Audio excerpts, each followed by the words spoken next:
சும்மா போகுது. அந்த தாத்தா என்ன பண்ணுறாரு பாருங்க. அப்புறம் கிழவனை கடிக்குது, கிழவனை கடிக்காதுன்னு என்ன சொல்லுவாங்க. போகிறவர் கம்முன்னு போக வேண்டியதானே.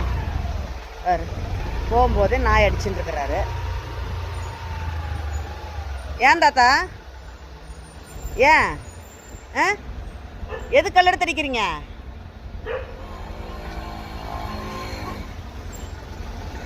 எதுக்கு கல்லெடுத்து அடிக்கிறீங்க?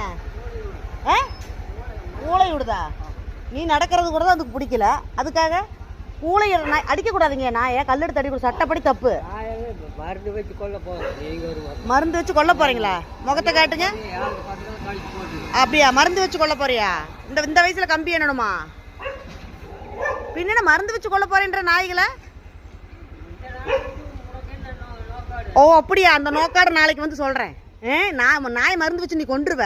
வயசான காலத்துல என்னது நீ பாரு உன் வேலைய. மருந்து வச்சு கொள்ளுவேன்ற நீ வயசாச்சோட கொஞ்சம் கூட அறிவு இருக்குதா உங்களுக்கு? என்னது நீ எதுக்கு ரோட்டில் நடக்கிற? கல்லெடுத்து அடிச்சுக்கிறது கடிக்காம என்ன பண்ணும்? நீ எவ்வளவு பெரிய வசதியாலவே இரு, விச வச்சு கொள்ளுவேன்ற என்னது? இந்த வயசுல உனக்கு இவ்வளவு இருந்தா நீ இள வயசுல எத்தனை பேரை கொலை பண்ணிருப்ப? உன் குடும்பம் நல்லா இருக்குமா? உன் வம்சம் தலைக்குமா? இந்த மாதிரி ஒரு காரியத்தை பண்ணிட்டு இருக்கிற நாயை விச வச்சு கொல்ல போறேன்ற என்னது? அடி பாப்பு நீ அடி. நாளைக்கு நீ கம்பி எண்ணில் வச்சுக்க பாரு. இந்த வயசுன்னு பார்க்க மாட்டேன் நான். விச வச்சு கொள்ளுவேன்ற ரோட்ல அப்புறம் நாய் கடிக்காம என்ன பண்ணும்? உன்ன மாதிரி ஆளுகளை பார்த்தா நாயை கல்லெடுத்து அடிச்சுட்டு இருந்தாரு. அப்படி அடிக்காதீங்க தாத்தா, தப்பு. வயசான காலத்துல இப்படி பண்ணாதீங்கன்னா நாய் ஊளை இடுதான். ஊளை இடுறது அதோட குணம். ஊளை இடுறதுக்கு நீ அடிச்சுன்னா என்ன பண்ணுவாங்க? உடனே நாயை நான் விச வச்சு கொள்ள போறேன் பாருன்றாரு. வயசான காலத்துல புத்தி வேண்டாம்.